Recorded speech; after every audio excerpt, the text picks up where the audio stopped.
প্রিয় শিক্ষার্থী, আসসালামু আলাইকুম। আমি Muazzem Parvez YouTube channel famous tips এর পক্ষ থেকে তোমাদেরকে জানাচ্ছি সাদর সম্ভাষণ অভিনন্দন। প্রিয় শিক্ষার্থী, তোমরা জানো আমি বিজনেস ব্যাকগ্রাউন্ডের সকল সাবজেক্টের ক্লাসগুলো আমি নিয়ে থাকি একদম নবম দশম থেকে শুরু করে মাস্টার্স লেভেল পর্যন্ত। তো যাই হোক, আমি তোমাদের জন্য নতুন একটি অধ্যায় যোগ করতেছি এখন, সেটা হলো যে বোর্ড পরীক্ষার সলিউশন। তোমরা এখন থেকে আমার চ্যানেলে একইভাবে কমার্সের শুরু লগ্ন থেকে যে বোর্ডগুলো পরীক্ষা হয়েছে এই বোর্ডগুলো সমাধানগুলো পর্যায়ক্রমে তোমরা পেয়ে যাবা। সেই ক্ষেত্রে আমার কাছে সংগৃহীত বর্তমানে আছে হলো তোমার 1996 সন থেকে শুরু করে বর্তমান বছর পর্যন্ত সকল প্রশ্নগুলো বোর্ড পরীক্ষার প্রশ্ন, এগুলো আমি পর্যায়ক্রমে তোমাদের জন্য ভিডিও ক্লাস আমি দিয়ে দিব।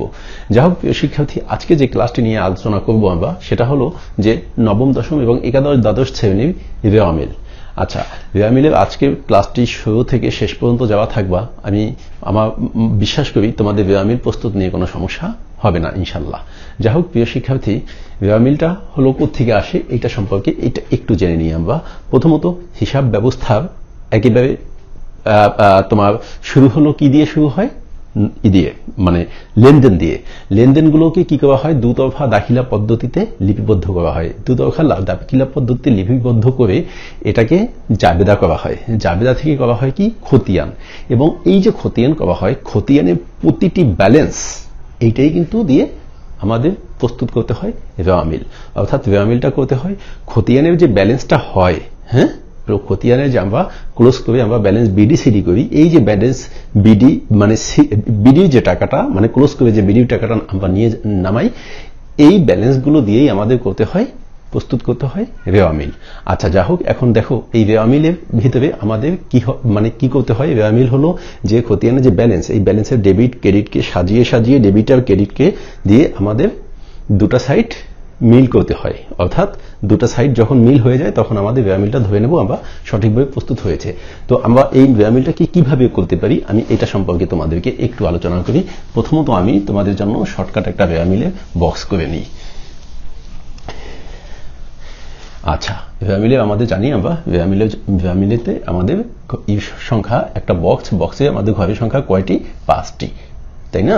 5টি আমাদের এটার জন্য আমাদের প্রথম হবে কি, আমাদের প্রথম হবে তারিখ, তারপর হবে বিবরণ, এরপরে হবে খতিয়ান পৃষ্ঠা, এরপরে হবে ডেবিট টাকা ক্রেডিট টাকা। আচ্ছা যাই হোক প্রিয় শিক্ষার্থী, এখন একটা ব্যাপার লক্ষ্য করো। এই যে ডেবিট টাকা ক্রেডিট টাকা হবে, আমাদের যে ইগুলো থাকবে মানে এন্ট্রিগুলো থাকবে, অঙ্কের মধ্যে যে এন্ট্রিগুলো থাকবে, এই এন্ট্রির কোনটার টাকা ডেবিটে যাবে কোনটার টাকা ক্রেডিটে যাবে এটা বুঝে বুঝে কিন্তু আমাদের এখানে নিতে হবে। সেই ক্ষেত্রে আমরা কি করব দেখো, আমি তোমাদেরকে একটু বলি, বিষয়টা ভালো করে একটু লক্ষ্য করো। আমি আর এই ক্লাসের শেষে তোমাদের রেওয়ামিল প্রস্তুতের যে সঠিক নির্দেশনা, এটা আমি একটা শীটের মতো তোমাদের এই ক্লাসটি শেষে দিয়ে দেবো। তোমরা ভিডিওতে ক্লিক করে এটাকে প্রয়োজনে একটু লিখে নেবা অথবা একটু দেখে নেবা। যাই হোক প্রিয় শিক্ষার্থী, এখন বিষয় হলো যে ডেবিট সাইডে কি যাবে, আমাদের ক্রেডিট সাইডে কি যাবে, এই বিষয়গুলো আমাদের জানতে হবে। আমাদের মনে রাখতে হবে রেওয়ামিলের ডেবিট পাশে যে এন্ট্রিগুলো আমরা যাবে এটার ভিতরে প্রথম হলো তোমরা মনে রাখবা যাবতীয় সম্পদ সমূহ। সম্পদের ভিতরে আমাদের দুইটা আইটেম আছে, একটা হলো কি মানে দুইটা না কয়েকটাই, তার ভিতরে মেইন হলো দুইটা, একটা হলো স্থায়ী সম্পদ, চলতি সম্পদ। এরপর বিনিয়োগধর্মী, স্পর্শনীয় এগুলো হলো ভিন্ন কেস। কিন্তু তোমরা মনে রাখবা প্রাথমিক অবস্থায় যে রেওয়ামিলে আমাদের ডেবিট পাশে আমাদের কি কি যাবে, দুইটা আইটেম বেশি যাবে। সেটা হলো যে যাবতীয় সম্পদ সমূহ, যাবতীয় খরচ সমূহ। হ্যাঁ, যাবতীয় সম্পদ যাবতীয় খরচ মানে মেইন ফর্মুলা যদি আমি বলি এইটার মধ্যেই কিন্তু সীমাবদ্ধ। যাবতীয় সম্পদ যাবে ডেবিট পাশে, যাবতীয় খরচ যাবে ডেবিট পাশে, ক্রেডিট পাশে যাবে কি যাবতীয় আয়, যাবতীয় দায়। মেইন একেবারে এক কথায় যদি আমি তোমাদের ফর্মুলাটার কথা বলে দিই তাহলে এটার মধ্যেই সীমাবদ্ধ। এখন এইটাকে যদি আমি ভাঙলে কিন্তু দেখা যায় এদিক থেকে সেদিক থেকে অনেক এন্ট্রি বের হবে। যেমন ভেঙে আমি আবার একটু বলি, প্রথমত ডেবিট পাশে যাবে যাবতীয় সম্পদ সমূহ, যাবতীয় খরচ সমূহ, যাবতীয় অবচয় অবলোপন। ঠিক আছে, সম্পদের অবচয় অবলোপন। এরপরে সুদ প্রদান করিলে এই আইটেমগুলো যাবে। অগ্রিম প্রদত্ত ব্যয় সমূহ, অগ্রিম প্রদত্ত, আমি যদি কোনো ব্যয় অগ্রিম করে থাকি, এই অগ্রিম প্রদত্ত ব্যয়সমূহ যাবে কোথায়? ব্যয় মিলের ডেবিট পাশে।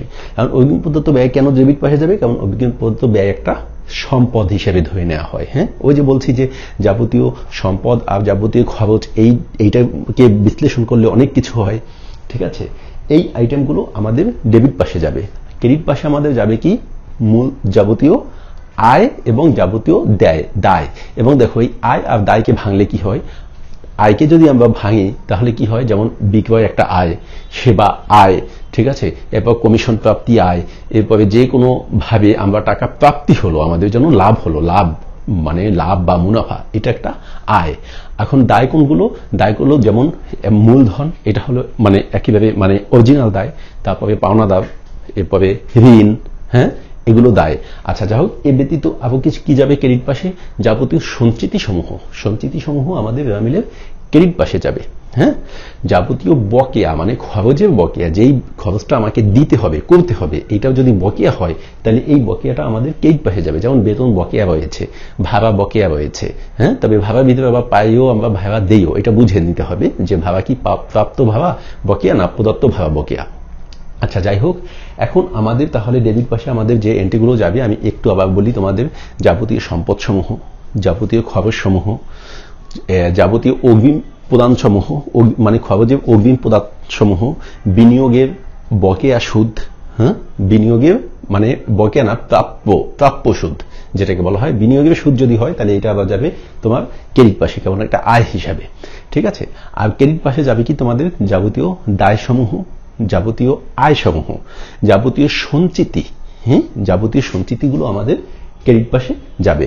যাবতীয় সঞ্চিতি, যাবতীয় তহবিল, তবে মনে রাখতে হবে নগদ তহবিল, ব্যাংক তহবিল যাবে ডেবিট পাশে, আর যাবতীয় তহবিল যাবে ক্রেডিট পাশে।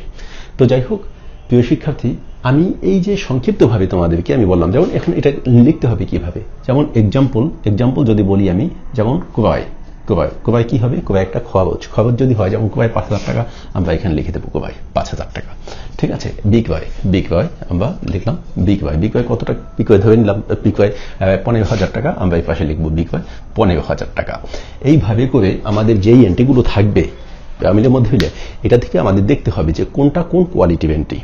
হ্যাঁ, তবে তোমরা সহজে একটা কথা মাথায় ভিতরে রেখে দেবা যে যাবতীয় সম্পদ সমূহ এবং ব্যয় বা খরচ সমূহ ডেবিট, আর যাবতীয় আয় সমূহ এবং যাবতীয় দায় সমূহ ক্রেডিট। মূল সূত্র কিন্তু তোমাদের এইটা। এরপরে আমি তো বাকিটা আমি দিয়ে দিচ্ছি।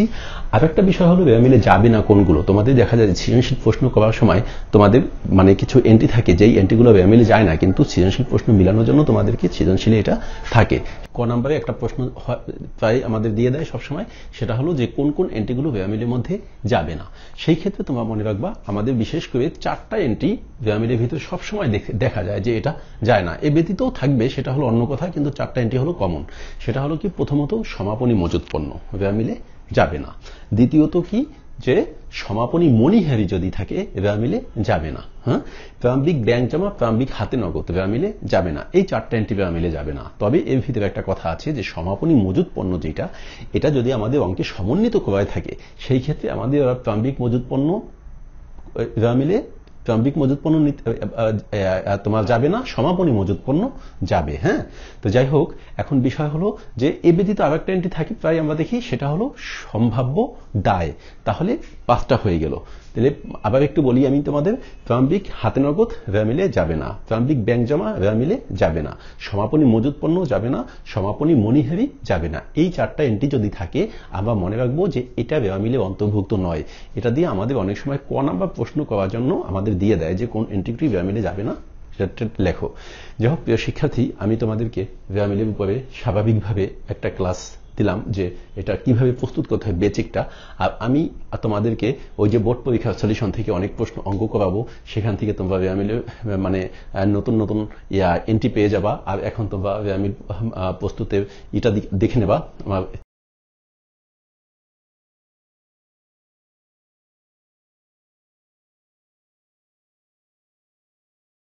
বা আমার এই ক্লাসগুলো যদি সামনে তোমাদের পেতে হয়, তাহলে সেই ক্ষেত্রে আমার চ্যানেলটিকে সাবস্ক্রাইব করে রাখো। বিভিন্ন সময় আমি বিভিন্ন ক্লাসগুলো আপলোড দিলে তোমরা খুব সহজেই পেয়ে যাবো।